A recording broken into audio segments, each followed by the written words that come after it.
Alors tout d'abord, merci pour l'invitation. Je remercie Irréalité pour m'avoir donné cette opportunité pour participer à ce forum.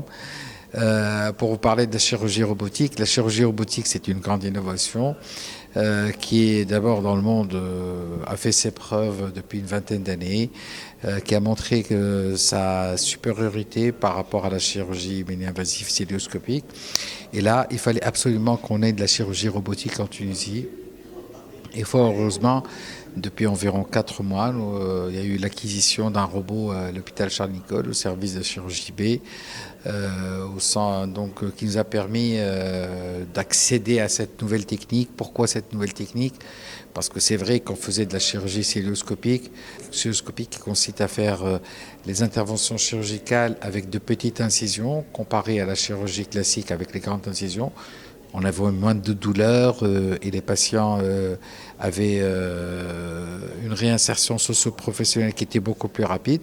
Avec la chirurgie robotique, on a accès à une chirurgie mini-invasive qui est encore plus développée que la chirurgie cystoscopique. On voit mieux, donc on travaille donc avec plus de sécurité, avec des interventions qui ont moins de complications.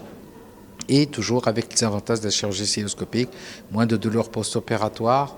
Le patient permet de reprendre son activité socio-professionnelle dans les plus près délais, avec une très très grande efficacité, surtout pour les cancers. Donc on fait les interventions avec une très grande efficacité. Alors cette chirurgie innovante permet de faire des interventions dans toutes les spécialités.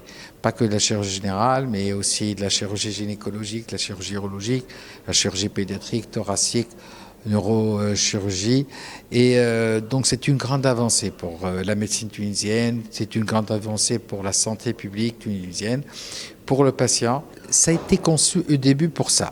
C'était conçu pour justement opérer les patients qui ne pouvaient pas ou ne pouvaient pas y avoir de médecins, par exemple, dans les zones les plus reculées.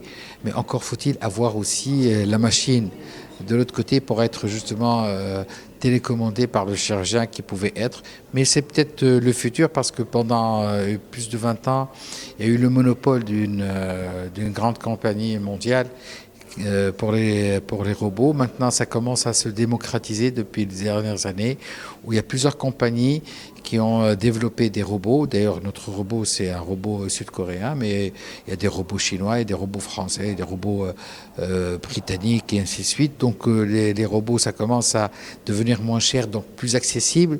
Et peut-être qu'un jour, on aura, par exemple, un robot à Tunis, un robot à Ben Gaden, ou à partir de Tunis, un chirurgien, quelle que soit sa spécialité, chirurgie générale comme la mienne, ou chirurgie urologique, qui pourra faire et qui pourra opérer un patient qui sera à Ben Gaden ou à Sidi Bouzid ou à Bizerte, ça pourra se faire. Et justement, je rebondis sur ce point pour dire que le chirurgien ne sera jamais remplacé par le robot. Le robot, c'est une machine qui est commandée à 100% par l'être humain. Elle reproduit fidèlement ses gestes, mais le chirurgien reste la pièce angulaire et la pièce maîtresse de n'importe quelle intervention chirurgicale.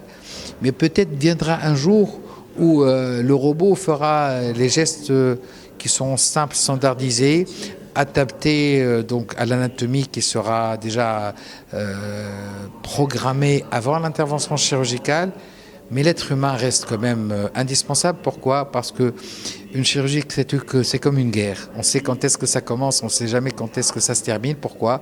Parce qu'il y a des imprévus et justement, la touche humaine reste toujours indispensable. Ne serait-ce que pour le contact avec le patient. Il y a un contrat de confiance avec le patient que le robot ne peut pas remplacer. Plus de temps avant, mais oui, mais bon, le patient, on aura toujours le temps.